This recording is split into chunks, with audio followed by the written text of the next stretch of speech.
Well, we are here with Dweezil Zappa. He's going to be coming to the Rialto Theater on Sunday, January 12th of next year. And that seems like such a long time ago, a long time away from now when you think 2025, but only a few weeks away. And Dweezil, I want to make sure I pronounce this correctly. The Roxy Apostrophe Tour.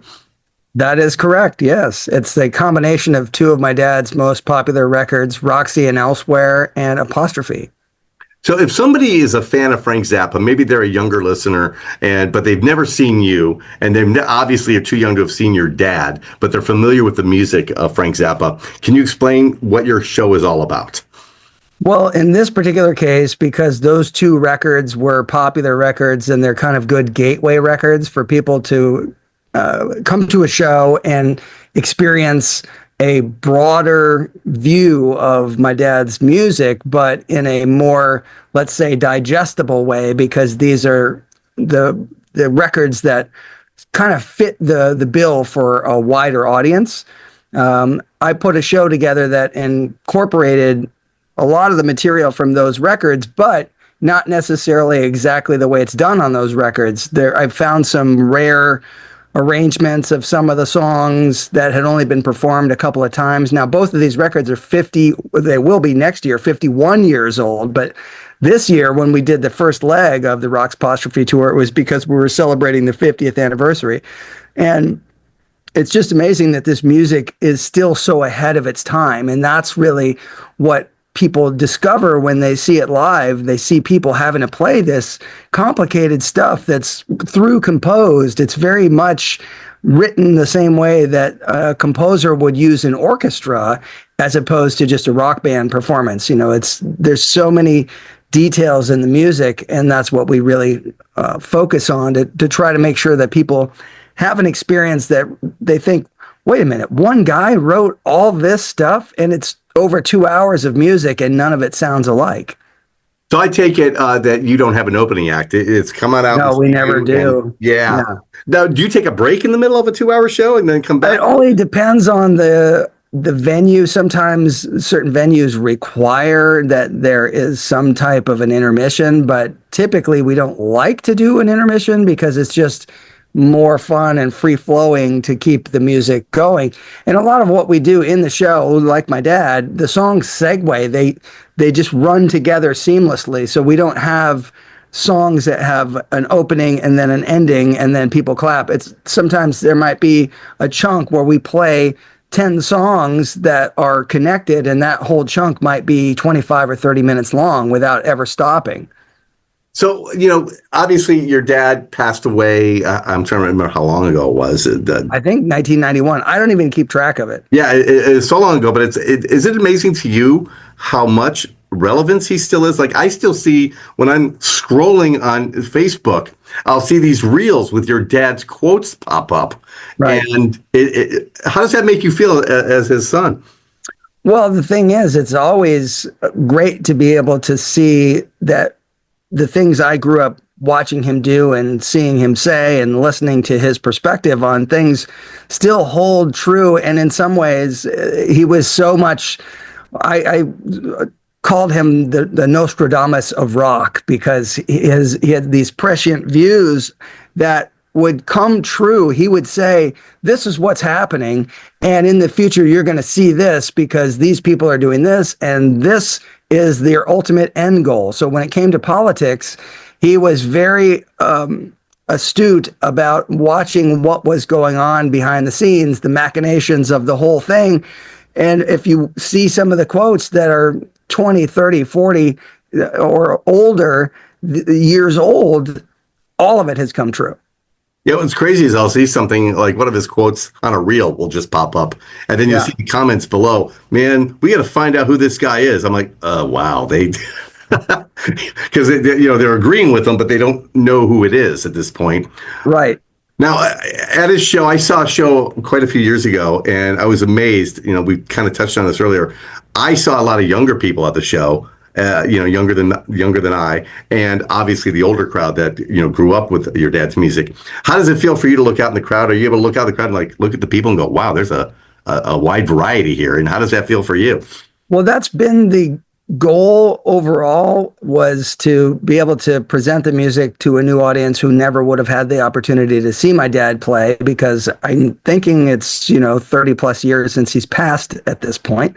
And so if you're a younger person who's well within that range of never having seen him play, this is the kind of show that would give you the broad overview of his music. But the fans that have been there since the beginning are now kind of in my dad's age range. So we're talking about people in their late 70s and into their 80s that still come out to these shows. So we have a pretty wide range. When I do see the younger people, like sometimes there'll be kids, even kids that are 10, 12 years old that are coming with their parents or their grandparents. And if I see the kids, usually if they're somewhat near the front of the stage, I bring them up on the stage, and sometimes I have them play with the band, even if they don't play an instrument. I'll put my guitar on a kid Oh, wow.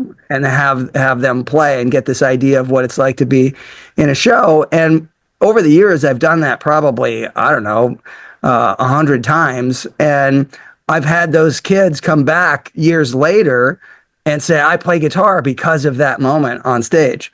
Wow. That's got to be a great feeling.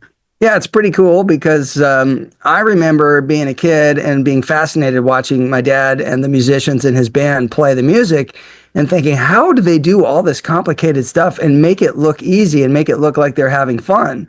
Because it really is complicated and it takes a lot of work to learn how to do it and do it up to a high level. But it also seemed like, wow, this is so cool and so creative.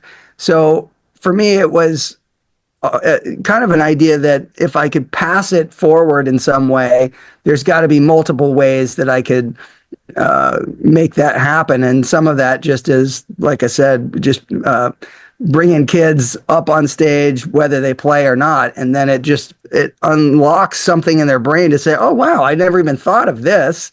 This is a possibility.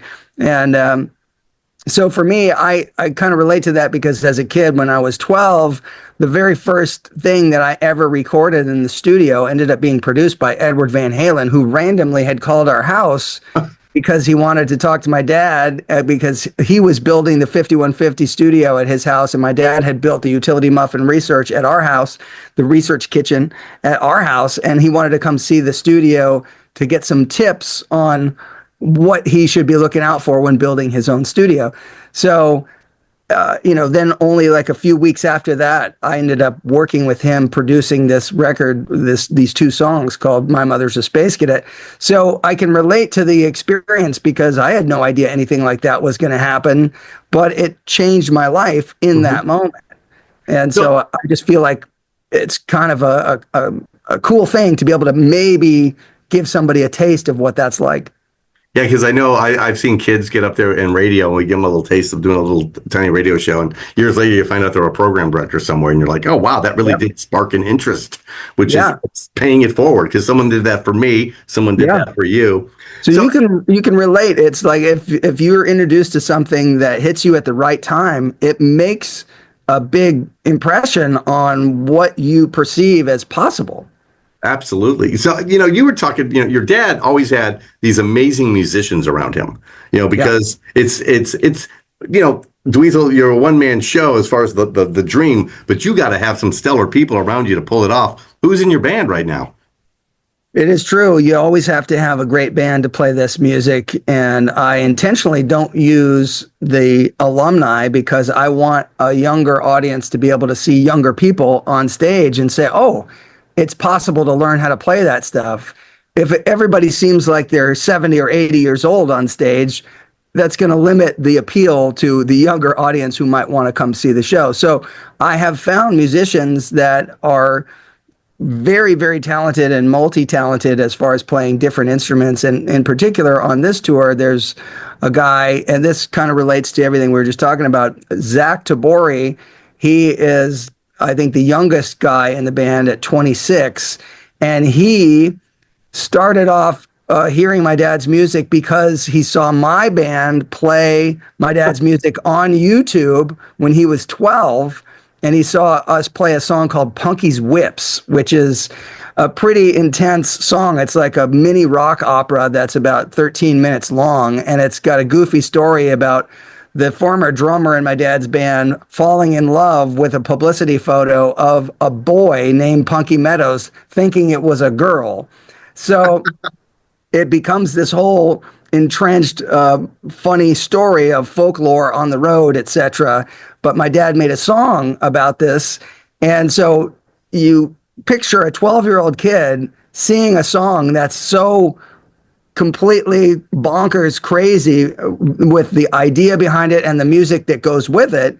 And at 12 years old, he's thinking, wow, I want to do that someday. So flash forward, more than 12 years, he's in the band and we're playing that song. That's awesome. Yeah. So it's a pretty cool little small world kind of story. So how many people are in the band? This is actually the smallest version of the band that I've had because we wanted to be able to focus on really specific arrangements that that we were able to recreate without having any extra stuff, but also because of budgets and everything, is we really needed to scale everything down. Like, what people don't realize is it costs a lot of money to do touring, and I don't even take a guitar tech on the road. I change all my own strings and all this stuff. We have 5 people in the band, and I've had as many as 8 people before. But so it's 5 band, 4 crew, and we're all on a bus, and we all have our roles within the music, but also within keeping our own stuff working, and like we're our own techs for stuff. So it's as scaled down as we can make it so that we can afford to be able to go out and play this music. Yeah, it is crazy. A lot of people don't realize how expensive it is to put on a show, and it's just the world, the economy has changed, and touring and being in a band that's also too. You now have to tour to support yourself more. In the old days, where you used to tour to promote a record, now it's kind of almost the opposite way of doing it. Yeah, people don't buy records, and it used to be that people would make money from album sales and the publishing of the music. So that is almost completely defunct for most of the musician population. It's a very rare thing that anyone can have any sustainable income based on album sales or music publishing. So touring is the thing that is really required for you to do. And the tricky thing, and this just gives you an idea of the inflation that we've experienced in the last 4 years, when we stopped touring because of the whole shutdown, it was already expensive to have a tour bus at that time. It was over $60,000 a month to rent a tour bus. And now it's over $115,000. So does that include the driver? Yeah. Oh, but wow. So if you are an artist and you are not getting an increase in what you get paid that goes up with the inflation of the cost of touring, it's much, much harder to make it work. Yeah. That's insane. Most people don't understand that either. No, it's super crazy. And then they go, well, you're charging all this money for tickets and T-shirts. We try not to really do any big price changes, but we do have to adjust with inflation to the degree that we feel our audience can participate in what we're doing. But we try to keep it as affordable as we can. And then when it comes to merchandise as well, people also don't realize that every venue takes a cut, and you have to spend money to buy the merchandise before you even sell the merchandise.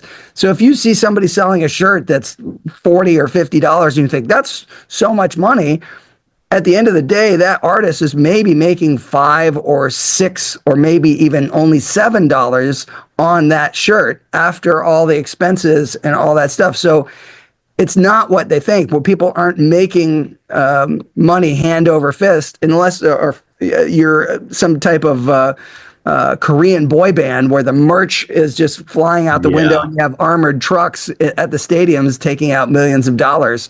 So it's it's not that way. It's pretty different for an artist in this of stature like me.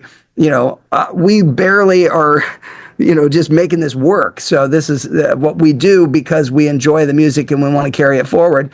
But it's not like this is a massive retirement fund to do this. It's a project, a passion project, I would say, Yeah. I think. And it's obviously your dad's heritage, your passion. I mean, you're doing your dad's thing. But let's talk a little bit also, because this show is going to be January 12th here at the Rialto Theater. Dweezil, a lot of people know you for doing this, but you're also an amazing musician. You've produced, you've done all kinds of things. What else is going on with you right now?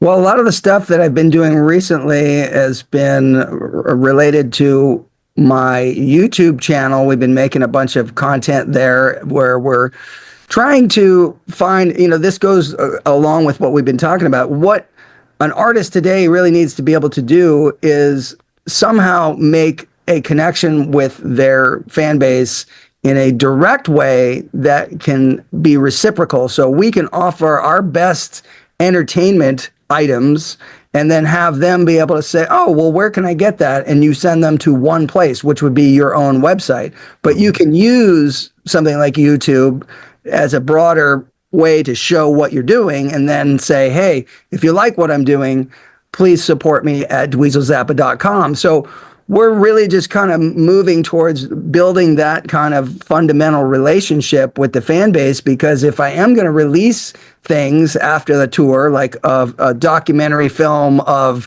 making the tour or a full concert, all these things are going to be available at some point, but the way to promote this stuff is still directly to the fans, because it's not the world where you sell DVDs and all that stuff anymore. It's more the world of, hey, this is available for streaming or downloading or subscribable content from a website. So that is what we are working on as we do all this stuff, is trying to build that kind of relationship and awareness that is the best place. If you like what we do, you can support it directly on dweezilzappa.com, or you can see a lot of stuff on my YouTube channel. So anything that I'm working on now is all kind of being filtered and funneled through that whole process. So you grew up with your dad's music. Right. You're keeping this legacy alive. Is there anything like, what would be something that a listener, a fan of yours, a fan of your dad's, will be surprised to know about you musically? Like, are you a fan of something that, like, wow, I would not think you would be into that? I don't know. I mean, I'm pretty interested in anything that somebody is good at. I'm kind of just a fan of seeing people do something well in music, sports, whatever. I like to see when somebody is focused and they have figured out the best way to do something that they're really good at. I just find it fascinating from just pure being a student of learning, like being entertained by learning new things and stuff. So all different styles of music can be appealing to me. And I do like taking things from other types of music and trying to influence my own playing. So if I listen to the Bulgarian Women's Choir, I'm going to hear some harmony in that is interesting, and some phrasing that maybe I'll try to put on the guitar, or think about making a future piece of music that has some different elements than standard pop music. So, for example, I can put all this together in a brief story. My uncle, who used to build the electronics in my dad's guitars in the late 70s, early 80s, he was taught a piece of music by my dad. I think it's about 54 years ago. Yeah, in 1971, my dad was in a wheelchair because somebody had got on stage and pushed him off the stage into an orchestra pit, and he broke his clavicle and he broke his leg, and he was convalescing in a wheelchair. And during that time, he was writing music for a record that came out called the Grand Wazoo. But my uncle, who was 18 at the time, played a little bit of guitar, and my dad said, hey, play these chords and I'm going to play this melody. And he, being 18, he remembered this because it was such a cool experience for him. But that piece of music never came out. Oh, wow. And so he said, "Hey, wait, I'm going to show you this song your dad showed me. And on this upcoming tour, I'm playing that song, but I've fully orchestrated it to become something that sounds more like what my dad would have done on the Grand Wazoo album." So he had three very simple themes that he had my uncle learn to play. And I have taken those and I've extrapolated them out to a full arrangement. And I've kind of documented it on my YouTube channel. There's a video that brings the whole thing up called the Lost Zappa song. And you can see what that is. And then when we play it on stage, you'll see what it has become because it's a totally different thing. That's amazing. Why? And your uncle was sitting on this for like 50 years? Well, he had told me about it before, but I wasn't touring for a long time, between 2020 and now, so he said, "Hey, you should learn this." And, and then I thought, well, let's document it. Let's turn it into a story so people can see how it was born and then what it becomes. That is awesome. So just to make sure I understand the concept of the show, you're taking two of these big gateway albums, your dad, putting them together. Is there other Zappa music in there besides the off these albums? We definitely play stuff that's not on those records, and we pepper it in throughout the show. And in fact, one of the other things that's a complete detour is I'm playing the song "Push Comes to Shove" from Van Halen's Fair Warning album, because as a 12-year-old kid, it was my favorite guitar solo that I had ever heard. And Van Halen never played that song live. So I thought, well, we're doing these other things that are kind of a first. Why not just play something that I really enjoy and have people get a chance to hear it in a live situation, because it's never been done. Well, and that's kind of a nice tribute to Eddie as well, too. Of course. That's wow. I'm looking forward to the show. Cool. Be a lot of fun. Anything else you want your audience to know? The people in Tucson that come to the show, maybe something you could tell somebody who's never seen you guys before. Well, if you haven't seen us before, there's a lot of humor in the show as well. There's a lot of improvisation. There is a great amount of detail that goes into the sound reproduction of everything. So we like to make things era specific and have the feel of, like, if this is a song from 1971, it's going to have instrumentation that reflects that era. We don't really modernize stuff just for the sake of it. So I think if you're familiar with the music, we try to make it an apples to apples comparison as much as we can. And overall, I just think it's a fun show where you're going to experience musicians getting a chance to really listen to each other and work together. And there's a lot of improvisation. And it's probably unlike anything that is a traditional pop show where everything is so fully produced down to every lighting cue and all that. We just focus on the music, and that's it. Which makes it for an amazing experience, kind of a time travel. That's how it was back then. Right. Yeah, you didn't get all the, like, sometimes I go to a show and I'm mesmerized by all the stuff. I forget there's musicians on stage.